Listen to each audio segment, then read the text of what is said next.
are in listen-only mode. Good afternoon, everyone. I'm Susan Kaufman, and you are tuned into Attitude Magazine's ADHD Experts webinar series. We're starting back to school, at least here on the East Coast. It's been an incredible, long, and glorious summer. But those of us who are parents of teens, preteens, college students start contemplating what's ahead, which is the demands of schoolwork and the struggles that can ensue in many a household. How do we assure that our teens and our preteens do well without micromanaging them or taking away their independence? It seems pretty much like a formidable challenge. It is a formidable challenge. So today we're so pleased to welcome back Dr. Peg Dawson, who will talk about teaching preteens and teens independence without hovering. She will be talking about one of her areas of international expertise. She speaks all over the world, which is teaching children executive function skills such as planning, organization, time management, all without micromanaging them. Peg Dawson received her doctorate in school and children's clinical psychology from the University of Virginia, and she has worked as a school psychologist for many years in Maine and New Hampshire, as well as for the past 20 years at the Center for Learning and Attention Disorders in Portsmouth, New Hampshire, where she specializes in the assessment of children and adults, both with learning and attention disorders. She's the author of some wonderful books, which I really recommend to you, Smart But Scattered and Smart But Scattered Teens. Please visit her website. It's smartbutscatteredkids.com. Before Dr. Dawson starts, let me just remind those of you who may not have attended one of our webinars before how they work. You are muted. Please post your questions in the box on your screen. Dr. Dawson will introduce her topic with her slides, and then she will take as many questions as we have time for. If you have problems hearing us, please dial in via your phone line. It's probably an internet connection problem. And check back on attitudemag.com/webinars to replay this webinar. If you want to listen to it again or take notes or download the slides, you'll also find many other webinar replays there with incredible information, as well as on our podcast series on iTunes, ADHD Experts Podcasts. So with that introduction, let me turn it over to Dr. Dawson, again with our great thanks for her present time today. Okay, thanks. I'm happy to be here, and I have to say that I love Attitude Magazine. Every month I see really useful pieces of information, and it's set up in a way that's very reader accessible, and invariably has a topic that I've been thinking about. So I know you didn't ask me to put in a plug for Attitude, but I will. We appreciate it. Okay. So what I'm just an advanced organizer for what I'm going to talk about, and hopefully I won't spend too much time, so I'll have lots of time for questions. I'm going to sort of begin by talking about two aspects of adolescent development, what's going on with the brains of teenagers, because things change dramatically at that age, and particularly as they relate to executive skills, and I'll briefly define executive skills. And then that understanding is important because by the time kids hit adolescence, for parents who are trying to help their kids develop better executive skills, they really bump up against some of those huge developmental tasks of adolescence that make it difficult. So the advice we give to parents of middle school kids and parents of high school kids tends to be different than parents of elementary kids just for that reason. And so then we'll move into communication strategies, how to communicate with your teen or preteen, and then how do you motivate them based on, again, going back to teen development and what motivates teenagers. And then finally, I'll talk about what we're really working for. I mean, I talk about 11 different executive skills, but by the time kids hit middle school, high school, to me, there's one that sort of is preeminent, and that's where I'll end up. Okay, so I cannot, I'm trying to think. I can't move my PowerPoint. So, Stuart, I don't know whether, there we go. Okay, yeah, and I'm going to have to, yeah, okay. I don't know whether I'm controlling this or you are, but so let's start by talking about the teen brain. And this is what we know from neuroscience research, that the teen brain is, again, the things aren't coming through to me, but they're primed for acquisition of new skills. Yeah, why don't you give me the full page there? Driven to explore new experiences and more intense social and emotional relationships, and driven for better or for worse to take new risks. This is particularly true, I mean, all human beings, these are drives that move us, but they become particularly prominent in teenagers. So going on to the next slide. if we can get there, yeah. So even teens with good executive skills struggle at times with behavior governed by these skills because they are not yet securely developed. So what do you have as a result? What we call a Jekyll and Hyde-like behavior. 1 minute they're cool, calm, and rational, and the neuroscientists call that cool cognition, and the next minute they're screaming, emotional, and irrational, and the neuroscientists call that hot cognition. And actually they break down executive skills into cool and hot kinds of executive skills. So going on to what are executive skills, they're a set of brain-based functions that help teens to regulate their behavior, set goals and achieve them, balance wants and desires with needs and responsibilities, which is not easy, and then balance the desire for independence with the need for guidance. And again, if you have kids at this age, you know that that balance piece isn't always working out real well. They tend to emphasize one over the other. More often they're focusing on wants and desires and forgetting the responsibilities or the desire for independence without recognizing that they're really not ready yet to be independent. People have different ways of defining, categorizing, labeling executive skills. If we could go on to the next slide. In the work that my colleague and I, and my colleague is a guy named Dr. Guer, he and I have worked together for many years, we've defined 11 different executive skills that we think are absolutely critical to school success and ultimately life success. And you can see them there: response inhibition, working memory, emotional control, flexibility, sustained attention, task initiation. You can read them yourselves.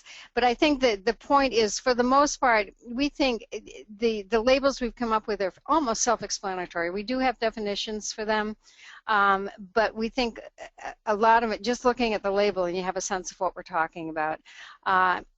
Many of these are skills where, in the absence of these labels, we're calling kids either lazy or oppositional, when in fact they may have problems with task initiation or sustained attention. That often gets called lazy.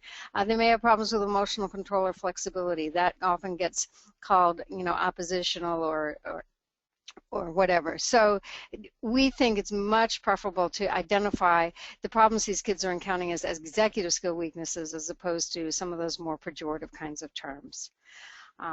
Another thing, going on to the next slide, that you should understand about executive skills is that these skills begin to emerge shortly after birth. The brain is hardwired for all of these skills to develop, but they take 25 years to reach full maturation.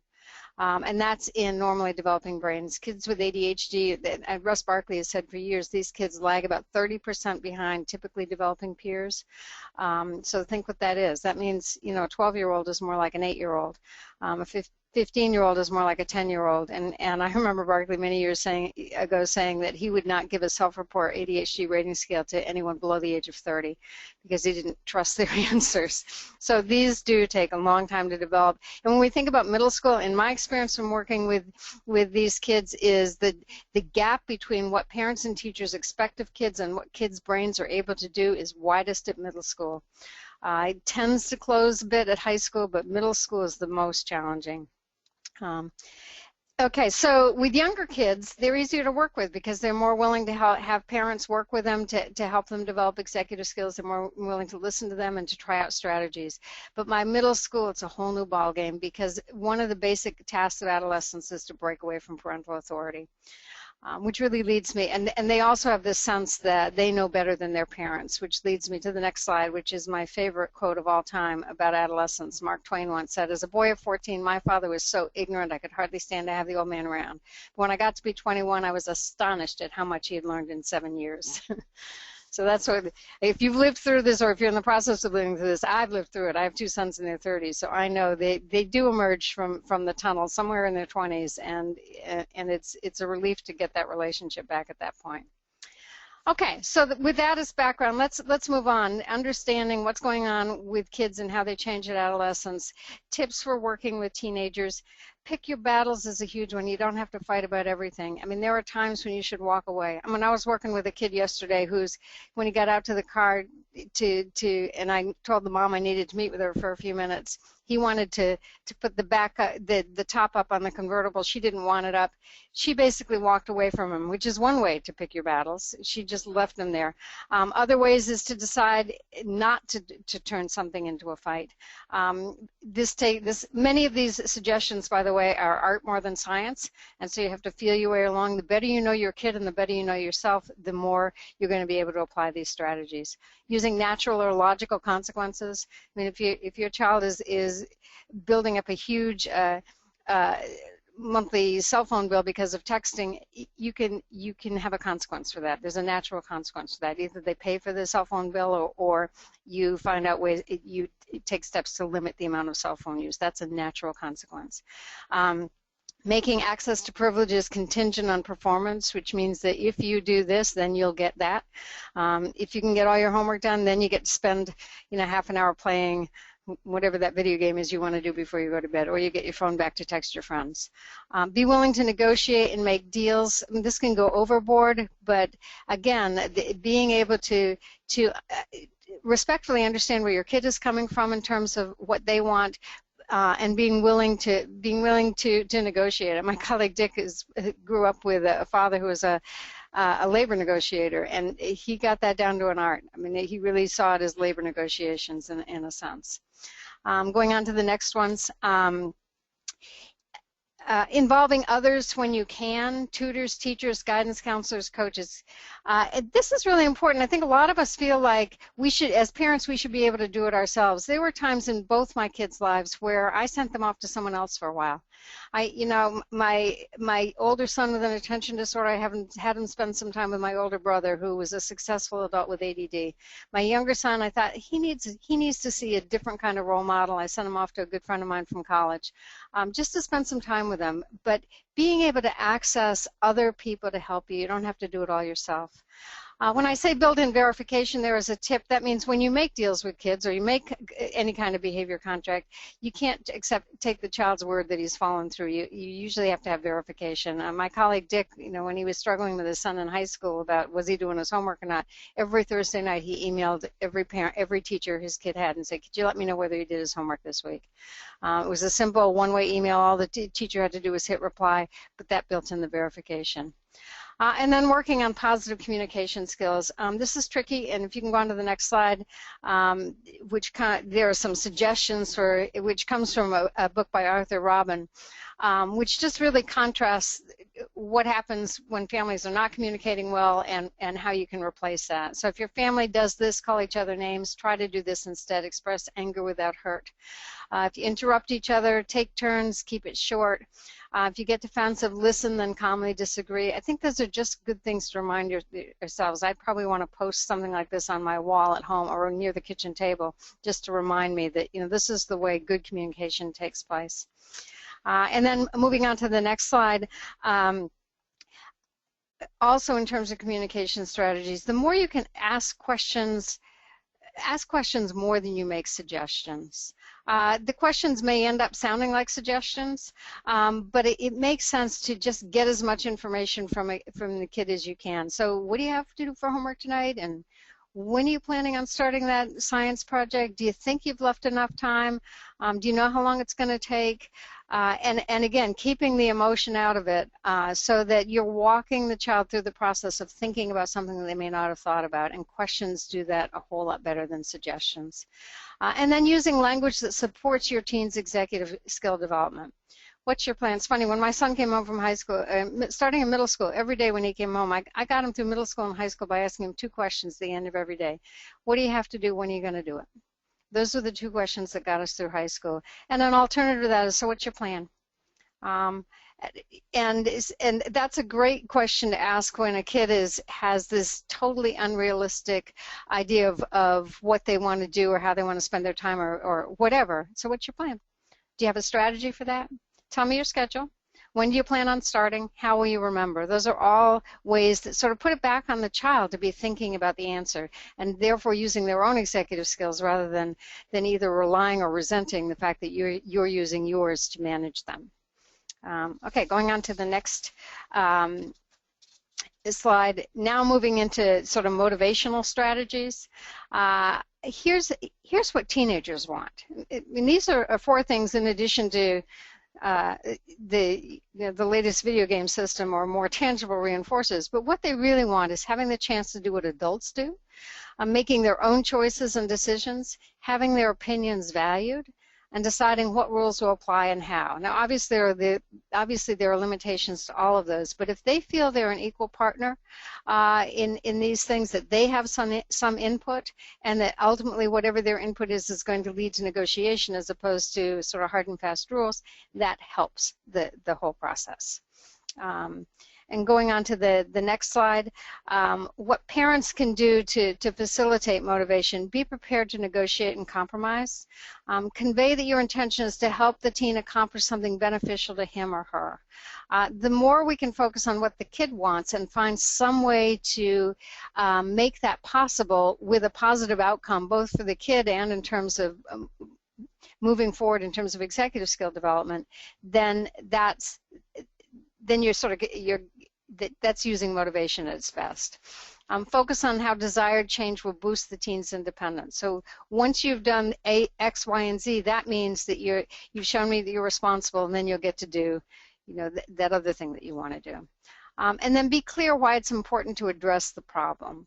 So that, again, going back to clear communication, here's what concerns me about what you've just said, here's what I want to see happen, here's my goal for you, what's your goal out of all of this? So those are ways to carry on that conversation.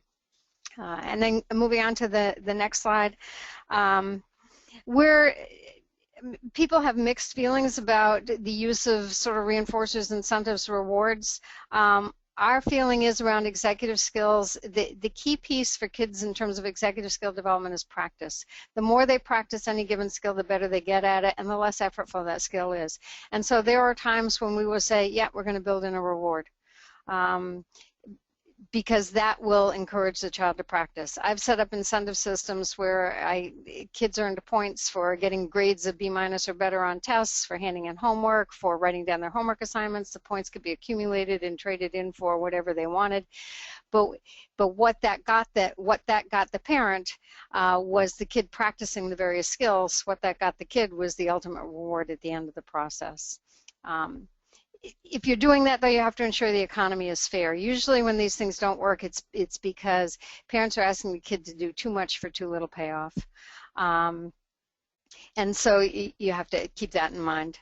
And also to understand that long-term goals require short-term objectives and matching incentives. I mean, one strategy that does not work, especially with kids with ADD, is promising to pay them for getting A's on their report card, or any other grade for that matter, because that's a long-term goal. To get from the beginning to the marking period to the end of the marking period in order to earn the goal, most kids cannot see that far in advance.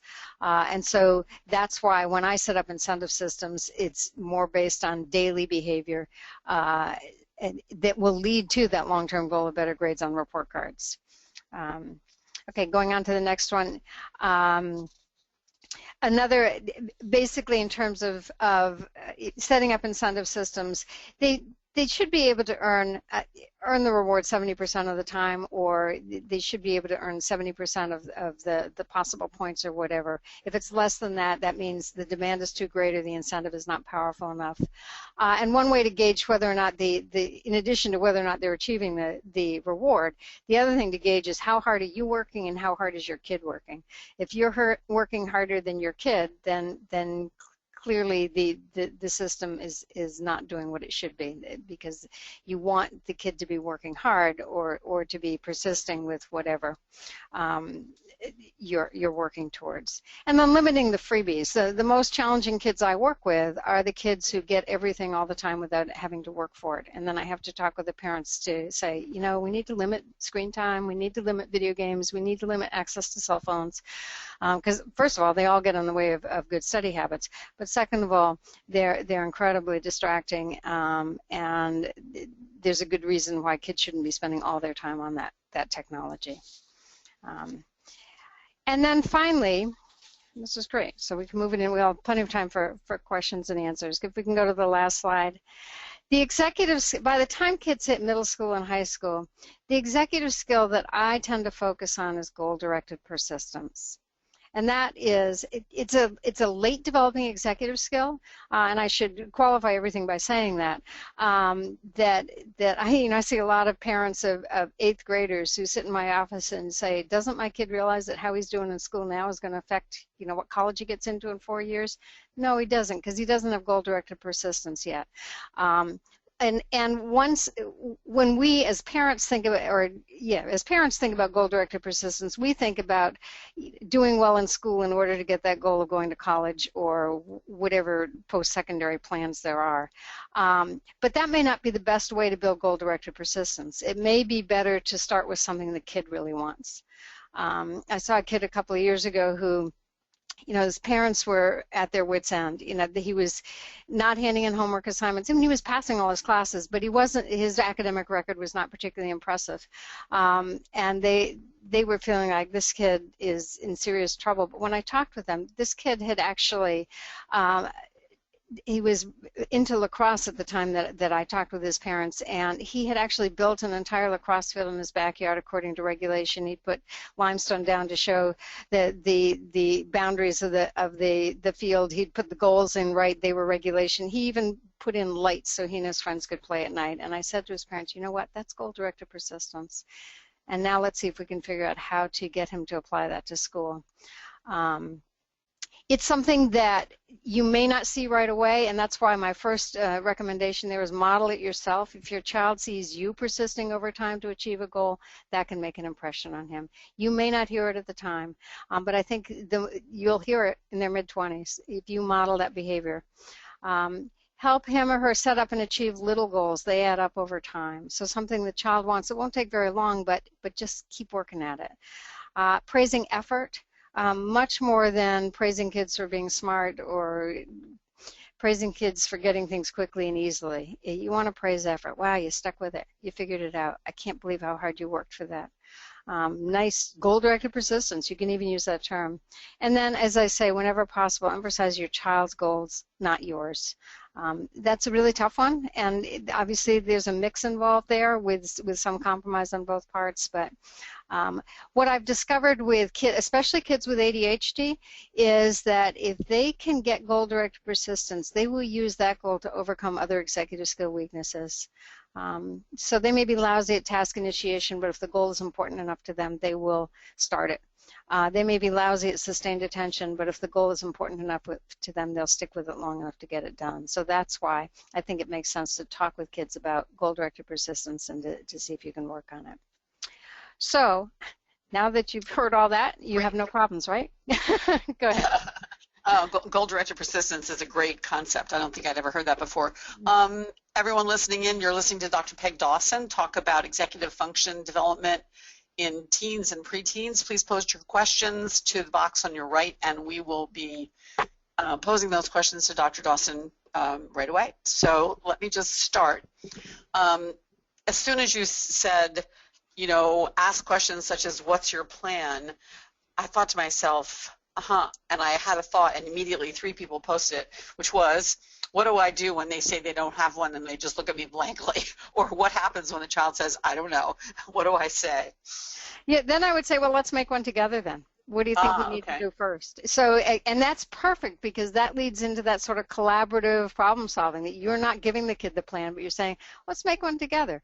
And so in the back of your head, you may be racing ahead of them thinking, okay, if that's what he wants, what would a reasonable plan be? And so you could start, again, I always start with, whenever I can, open-ended questions. What's your plan is an open-ended question. Okay. Where do you start is an open-ended question. If they can't answer that, then you can say, well, here are a couple of options for starting. Which do you think might work? Or do you have another idea? And so then you can give them sort of forced choice, or you can feed them ideas. But again, and this goes back to questions more than suggestions, anytime you feed them an idea, the next question is, do you think that would work for you? Oh, that's great. So rather than just say, why don't you try this, why don't you try that, say, here are some ideas, do you think this would work? Sort of try engagement would seem like a key part of this. And another thing that I think parents don't realize how powerful this is, but I hear it from kids a lot, is the stories that parents tell about their own adolescence and situations they had. And I've heard the same thing about teachers. When kids tell me about things that have gone on in class that they like, the stories they remember are teachers saying, well, when I was a kid, this is what I encountered and this is how I handled it. So that's another approach. Okay. Here's a good question. What's an example of a specific goal? Because you correctly, I think, identify that long-term goal isn't right, and also that the goal should be a goal that resonates with the child and not the parent. Can you give some examples of goals that you've seen work in your practice with families? Um, yeah, I mean, in the early stages, if the kid's not ready to think about school-related goals, then things they want to save up money for. Okay.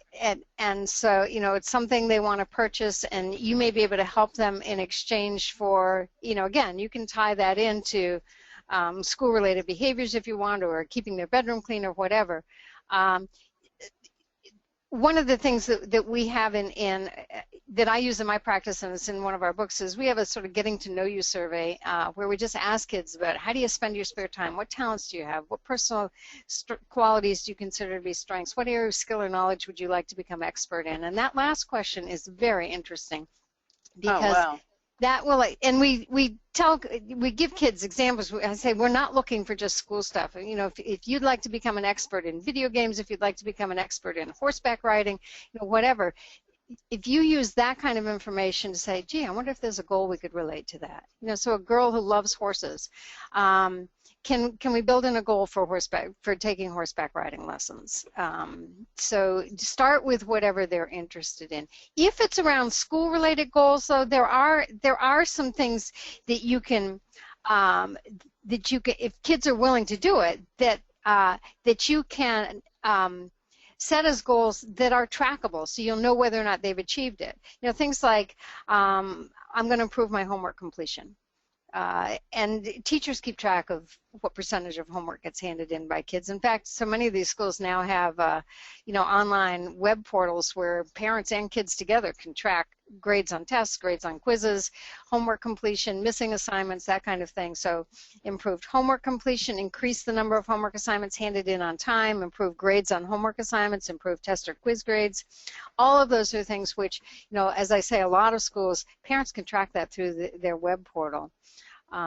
If that's not available, then, you know, weekly emails with the teacher is a way to track that as well. But I think, you know, rather than saying, okay, I'm going to, you know, get all A's in every subject, for instance, if we're making a school-related goal for a kid who's pretty turned off to school, is there one subject we can focus on? Within that one subject, is there something that you think you could improve on? Very often I will ask kids in my practice, so what kind of grades are you earning now? What kind of grades would you like to be earning? All right, let's take one of those subjects. So you're earning a D in Spanish now. You want to bring it up to a C+. What do you think you have to do differently to bring that up to a C+? And I remember asking my son that when he was a junior in high school, and he said to me, do my homework? This was 6 weeks into the marking period. I had no idea that he had not done any of his Spanish homework until 6 weeks into the marking period. So, right. Okay. Well, here's a Susan says, well, I have a goal for my 80 daughter today. Do 2 chores. She says it's not asking a lot. but to her point, you know, parents have goals too. How do you work with those goals as well as the goals that your child might have for him or herself? Yeah, and it's true. And I think, again,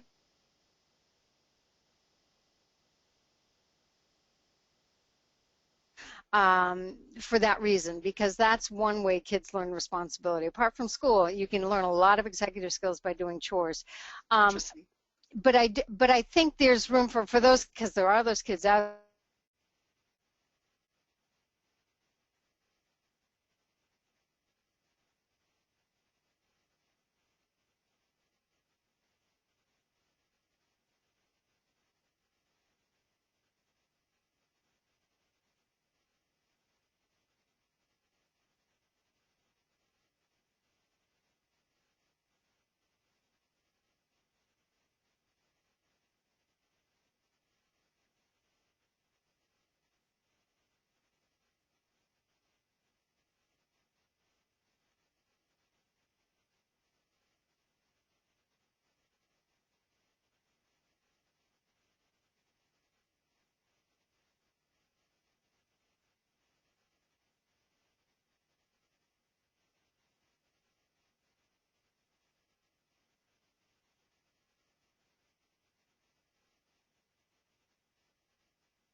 looked at the research, which is why I previewed it, so you'll see a recommendation from me on the cover. But what I was struck by, I mean, she looks at kids at different ages and makes suggestions based on, again, those three sets of experiences of hers for what's logical at different ages. So that's a place to start for if you want some more detailed kind of guidelines about this. But I think here's where I've moved in terms of screen time with kids. I think we need to separate out screen time from homework. I guess if I were going to impose one sort of rule on screen time, it would be when you're doing your homework, you are not engaged in other things. You are not sitting there with your phone so that every time you can hear a text coming through and you feel the need to respond to it. You're not trying to play a video game at the same time that you're brainstorming ideas for that social studies paper. And in fact, I think that there's just removing the child from those. Now I realize lots of times kids do homework on the computer. Yeah, that's the dilemma for many parents, right? There are ways, and I don't know what they were, but I'll tell you, if this had been available when my kids were in high school and it was as much of a problem as it is now, that I would look for it. There are ways to block websites, and you can block them for certain periods of time. So you could block them from 7 to 9 every night, or so at least that's one way to control that. The other thing, and this is probably, I was going to say this is probably more of a problem at high school than middle school, but I'm probably not accurate about that. The kids who bring their phones to bed with them. Right. Should not happen. I mean, this is the parents that I applaud are the ones who, they have a hard and fast rule. At bedtime, your phone goes in my bedroom, or someplace that's inaccessible, because these kids are not getting enough sleep. And talk about the impact of poor sleep on executive skills and school performance. It's huge. They need to get a good night's sleep. So those are the two rules I would, and you can do, I sometimes recommend technology breaks. So, and it could be fairly quick, work for 15 minutes, take a 5-minute technology break. Work for 15 minutes, take a 5-minute technology break. Whatever it takes. And if the kid has trouble getting back after that 5 minutes, well, then he loses the next segment, or he loses the phone for the next day. And that's the other way. I think parents are really reluctant to take technology away from kids because it's so punishing for parents. But if they can earn it back fairly quickly, that may be easier. I think parents sometimes make the mistake of saying, okay, no phone for the week. Yeah, that's too long. Yeah, that's right. Phones are just a part of kids' bodies at this point, right? So just a quick note here, if someone is asking, I think I know the answer to this. So you agree that having a TV in the bedroom is not a good idea? Yeah, it's a terrible idea. Yeah, but I mean, unfortunately, nobody watches TV anymore. It's all on their screens. So that's true. Easier, that's true. Yeah, and I can't imagine. I mean, I know. I mean, with my kids, they had computers in their room, and if they were teenagers now, they probably still would have computers in their room, but I would try to figure out, again, I'd figure out. That was my issue. My daughter did all her homework on the computer, and there it was, and it was so easy to flip to Facebook and back, and I mean. And to move very quickly, but when you were walking by the door, they were back on their homework and not on Facebook. Right. A question about music. What about the ADHD kid who says he needs music while he does homework? I think that's an interesting one. I mean, we have published articles and heard from experts who believe music can help ADHD kids focus. And I fall into that category. Yeah. So parents are always asking me that, and they always ask me in this tone of voice, so what do you think about my kid listening to his iPod while he's doing his homework? And I know they want me to say, no, that's a terrible idea, preferably in front of their kid so their kid will hear it from the expert. But I've just had too many kids tell me that actually and you may need to negotiate with them about the kind of music, but what music does is it actually can act as white noise to screen out bigger distraction. Right. And that's, my son with ADHD tells me, I can't listen to music with lyrics because then I start paying attention to the words, but I listen to instrumental music, and that helps. So, and if you're at all not sure, I mean, you can run an experiment. Have him do his math one night or for a week, listening to his iPod, see how long it takes him to finish the math and how many mistakes he makes. The next week, have him do his math without listening to the iPods, see how long it takes, see how many mistakes he makes. Right. Here's a suggestion from someone listening in. She says that she uses brainwaves, an app, instead of music, and it really helps even more than music to sort of create that background noise. Yeah, That's an interesting idea. Yeah, that makes sense. Yeah, it is an interesting idea. Yep. Just before we finish with screen time, what about the non-school year, summer, and what about the more general issue of that a number of parents have posted of just not being able to get their kids to go outdoors and sort of to be motivated to do more than one thing, which is screen time, basically. Yeah, that's tough. So kids have to earn the screen time, and in the same way that you can give them a menu of chores to do, you can give them a menu of other activities. And you can do a one-to-one thing. You know, for every 30 minutes you're outdoors running around, you get 30 minutes of screen time. Or if you sign up for this recreational activity, that'll get you so many minutes of screen time. That would probably be the way I would handle it. But and I think we just need to make that message to kids that spending too much time doing any one thing is not good for the brain. Right. Whatever it is. And so that this is your effort to give them, multiple ways to stretch and exercise their brains. Okay. As well as their body. Can you repeat the name, please, of the book? What was it? Screen Smart Parenting. Screen Smart Parenting. Is that new? A new book? It came out last December. I know it did. I gave it to both I now have grandchildren. I gave it to both my kids for Christmas presents. Smart Parenting. That just seems like something that all of our readers at Attitude would definitely. Yeah, you may want to take a look at it and even do an article about it because I think it might be useful. Yep. Okay. Great. Let me just come back here. Holly says, organizational skills during the school is a struggle, and getting the homework to come home is a struggle. How do I help with executive function skills during the school day? Well, there's a tough one. Yeah, you can. Right, you can. Right. Yeah, good luck with that one. It's a really good question because I see so many parents are so frustrated with that. They cannot. And I had a parent who told me every week on Friday she went to school and cleaned out her kid's locker with her. And she said the school hated her for it, but she felt her kid needs to get her locker clean. But obviously you can't sit in class. So if it's really an issue, then your only hope is to have a conversation with the kids, either the kids' teachers, to see if there are things they could do, or find one teacher, guidance counselor, coach, someone in school who could work on that with the kid. But to be honest, and there you may want to push this because for the last probably 4 or 5 years, in my seminars on executive skills, I have been using the example of a whole school organizational system. It was actually developed by a assistant principal of a school in Salina, Kansas, and he gave me the PowerPoint slides to demonstrate the organizational system.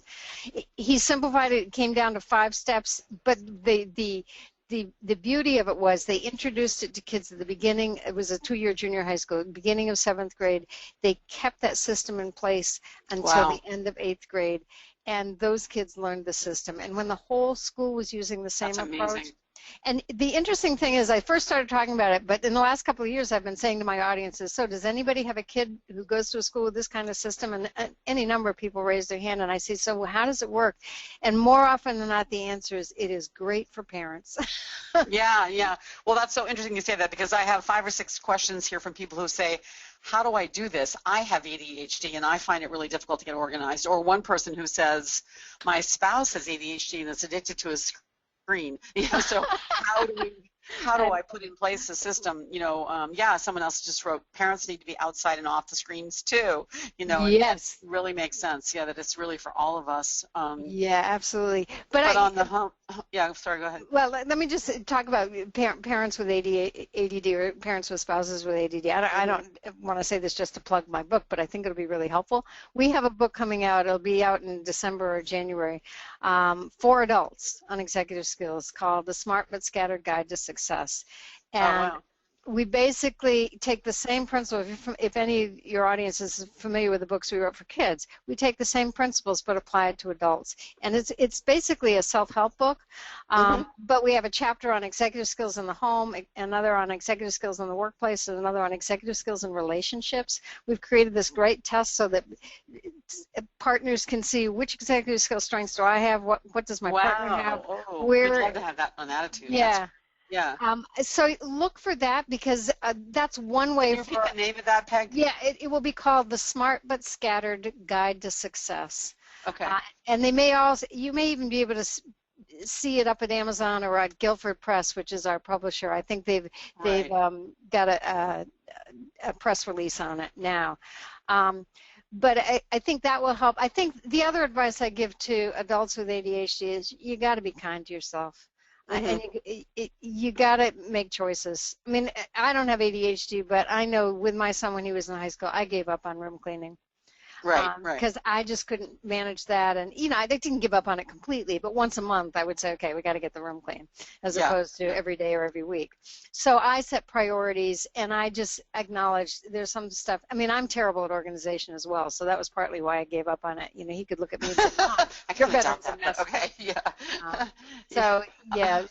Well, yeah, we have a post here from Renata, everyone's ADHD in our household. So hopefully, this is the common issue. Yeah, but hopefully everyone in Renata's household also has a good sense of humor, because right, exactly. That's what you do. So that book sounds like it's a definite keeper. Yeah. Eleanor says, my 15-year-old daughter is an artist and she loves to doodle during class.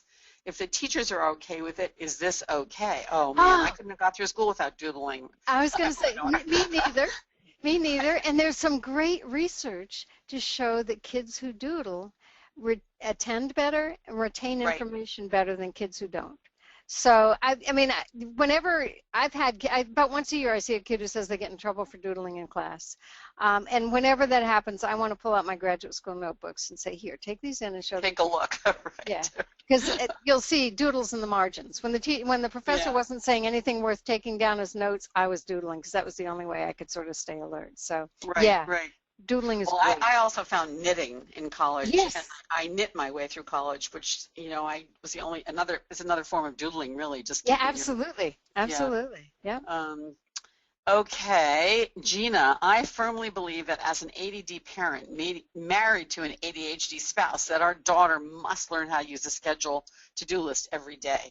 Do you agree? And how early do you start with planners and to-do lists? And I love to-do lists. I mean, the best. Yeah, and I think in the beginning, if kids aren't willing, because the problem with kids with ADD is, first of all, they think their working memory is way better than it is. Right, so they're always telling me, oh, I won't forget, I'll remember to do that. And they don't want to, second of all, they don't want to do any extra steps. So writing a to-do list when they think they're going to remember seems pointless to them. So I think in the beginning, we do the to-do list for them. We post it in a way they can't miss it, and it may be pasting it to the door that they leave to go to school in, or it may be pasting it on the middle of the kitchen table when they get home from school. We do that for them. Rather than insisting that they make their own. Eventually we can get there. So the step one, you make the to-do list for them. Step two, make it together. Okay, let's go through the things you have to do today. Let's write it down. And step three, gradually have them make the list. Okay. And I think as young as possible, I mean, we use picture schedules for kids in preschool and kindergarten. Before they're learning how to read, we create pictures that show how the day is going to go. So I think you can do those, as young as kids understand pictures. That's great, yeah. There are two parents on the webinar who are having problems with the very concept of a phone. I think their kids, I'm guessing this is Melinda and another person whose child is 13. They're on the younger end, and their kids are very focused on having a phone, and they're feeling like they're not ready, they're not, it's too much for them. How do you handle that? I mean, I don't know. I think kids are getting phones in Europe at 4 and 5 years old now. Yeah, and again, I'm old enough, and my kids grew up in, let's see, one graduated from high school in 2000 and the other in 1997. And I remember from middle school on, I had no way of knowing where they were. Right. I mean, I can remember waiting to pick up my son for something and having no way to contact him because he wasn't there. Right. So to me, I guess I don't have a problem. If I had middle school kids now, I probably would be giving them phones, but I would be establishing the rules for phones. Yeah, I think that's the issue. The phone, in many ways, is a parental help, but then there's the limiting of the use of it at night. And as you say, yeah, that's the problem. So that makes more sense. Here's maybe a too general a question, but I think you're going to know what this person's getting at, Cheryl. And this is something that so often comes up, and it's basically, do we let our kids fail naturally, which is what we're always told to do, versus are we enabling them by helping them? And it's especially complicated when our kids are 3 or more years younger developmentally, or when there's a parent who doesn't understand that, or another child in the household who's immature for their age. I mean, so to what degree do we treat our kids differently? Do we let them fail or not fail? That whole issue, which is so tough for parents. Yeah, and that's a really good question, because I do think we may go overboard in one direction or the other. I think that's the whole sort of slam against the self-esteem movement, says that we're giving kids trophies for everything, and that's a problem. On the other hand, I agree with you. It becomes particularly challenging with kids with attention disorders because they're not first, because they don't necessarily learn from failure. Right. Oh, wow, yeah. If they learn from failure, then that's great, and everybody should experience some failure. Or, so I made a distinction recently when someone asked me that question. I said, well, there's a difference between failure and making mistakes, and everybody should be allowed to make mistakes. But failure has a much stronger emotional feel to it, and so I try to avoid failure in that sort of big capital letters kind of feel to it. The general rule of thumb that we tell parents and teachers is that our goal is to provide, and listen to this carefully, the minimum support necessary for the child to be successful. Okay. So, and there are two pieces. Not more, not helicoptering, right? Exactly. So, if you're providing too much support, the kid may be successful, but you've messed up because you want the kid to be successful with minimal support. If you're not providing enough support, then the kid's not going to be successful. So, again, it's an art to figure out what's the minimum support necessary, and sometimes they have to make mistakes or fail in order for you to sort that out. Right. But it does come down to knowing how to provide the accommodations and supports so the kid isn't being penalized for their attention disorder, but they're also moving towards independence. That's really tough. It's one of the toughest parenting issues, isn't it? I mean, it really is. Yeah, you want to help, you want to be there, and yet when do you step back? It's very tough. So let's see.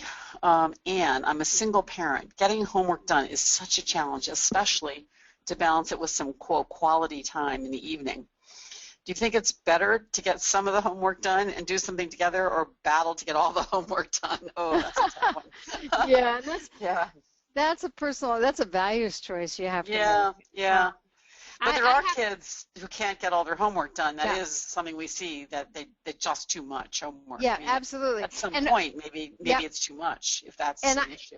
Yeah, and that's one of the main recommendations I make for 504 plans, accommodation plans, is adjustments in homework load. And I often try to do it informally, if possible, so that it's a communication between the parent and the teacher, where the parent can write in and say, you know what, this just took too much out of us last night, and so this is all we got done.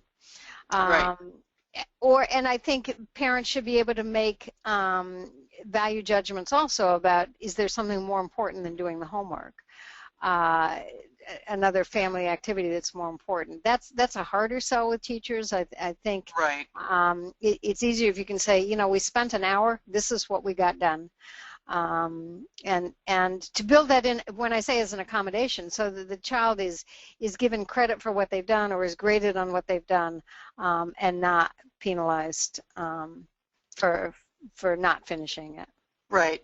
Yeah, and you kind of have to hope that you have a teacher who is progressive enough Yeah. to be flexible and but that is, I think that is a movement nowadays, just to say too much homework. Yeah. I mean, you shouldn't have to choose between quality time with your child and homework, I don't think. Yeah. I'm not Yeah. sure. No, I agree. Oh, here's an interesting question. My son has both ADHD and dyslexia, and he resists assistive technology because he doesn't want to be different. So I say things like, when you use the e-reader, your comprehension went from 30% to 90%, but he really doesn't like being different from the other kids. Boy, I understand that one.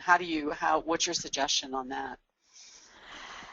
Yeah, that is a tough one because I totally understand that from the kid's perspective that he doesn't want to be different, and I understand it from the parents' perspective because the kid is shortchanging himself by not taking Right. advantage of that.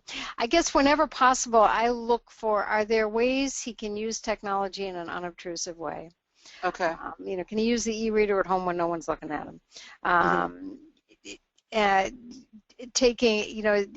Sometimes, for instance, I have kids who won't take extended time on tests because they don't want to be seen as different. So we work out deals with the teacher where, they hand the test in along with everybody else, but then they can come back after school to finish it, or back during a study hall and do it with a guidance counselor. So I guess I would try to be respectful of the kids' need not to stand out, and that's for kids with dyslexia, especially with a combination of dyslexia and ADD. Yeah. And especially by the time they hit middle school, they are so tired of, being seen as different or feeling like they don't work as well. Their brains don't work as well. So, and there may be times when you as a parent have to say, well, optimal academic performance takes a backseat. Yeah. And just be willing to live with that. Yeah, that is really tough.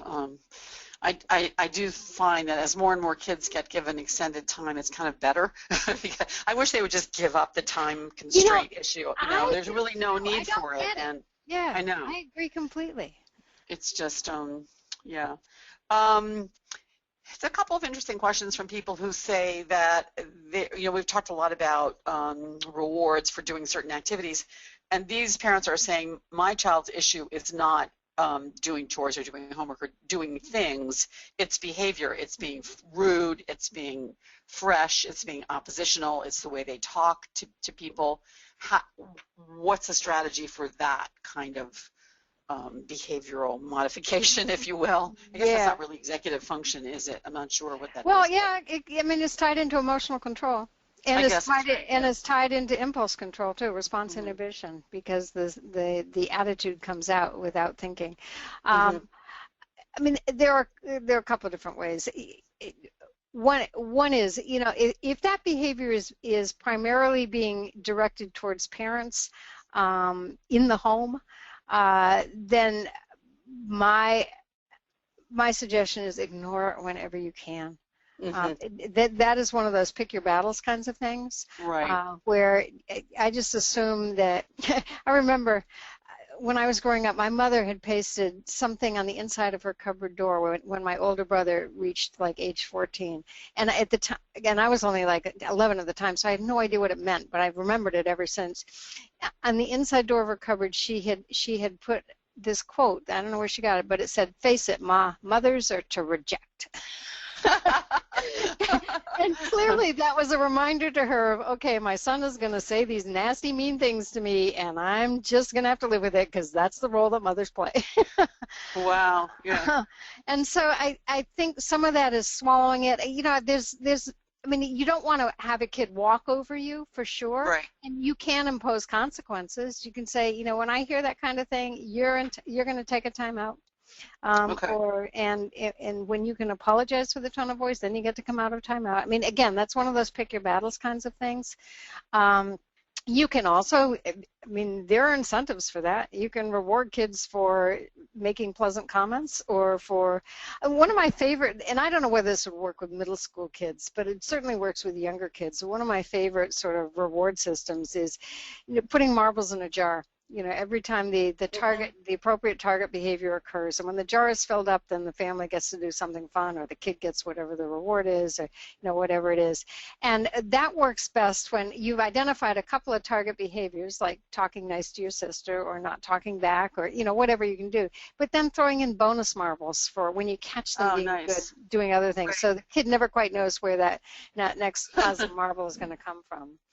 Well, no question that the rewards really work. Here's Rose, who just said she wanted to tell everyone about a short-term goal that really worked for them. Their son hated to read, but really wanted a new Lego set, so they told him that he could earn it by completion of daily reading assignments. And she said he was so focused on getting that Lego set that he now reads way more than his son. Oh, is so that it's been cool? A huge success. Yeah, that is so wonderful. Great. I've even seen, and kids are into Legos. I've even seen kids where they earn the Lego by Lego.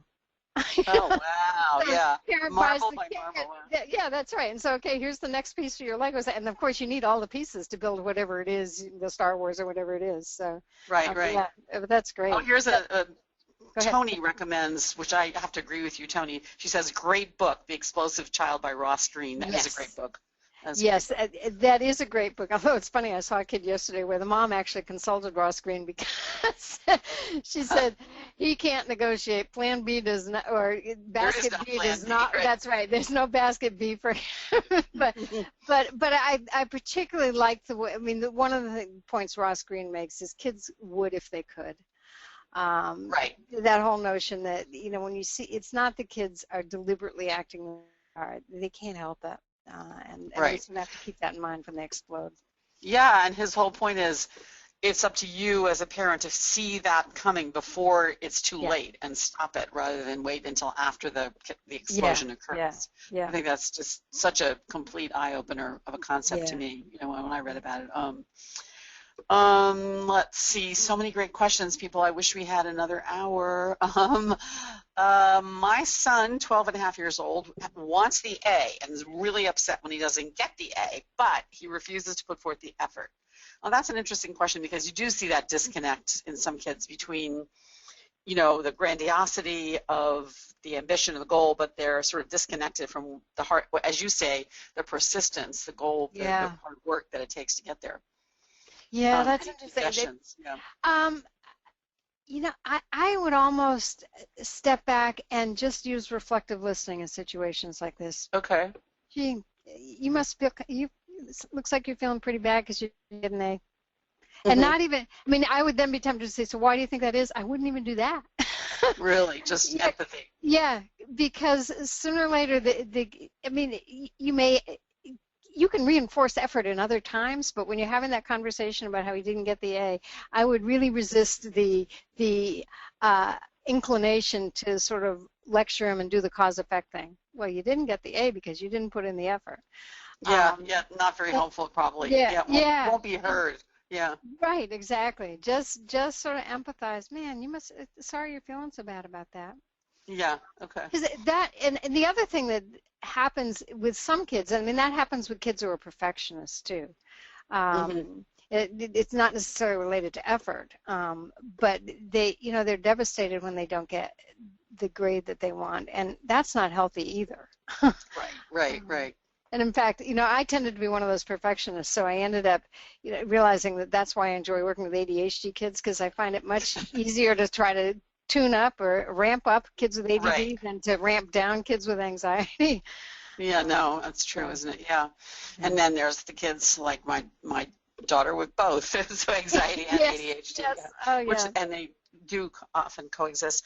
Well, we are out of time. I am so sorry, folks, because your questions are just wonderful. And Peg Dawson, you have been so great and so practical and helpful. And I thank you again so much for your time. I hope we can lure you back again. Yeah, this will be fun. You're not flying around the world. And thanks again. Thanks, everybody. You'll find this webinar on our website, attitudemag.com/webinars. You can replay it. It's as if you were there. You'll hear the sound. You'll see the slides. And that's it. Thank you again. We have a whole series of webinars in the next weeks. Next, the 18th, Your Legal Rights at School, IEP and 504 plans with Matt Cohen, an attorney who's terrific. ADHD treatment monitoring on the 27th.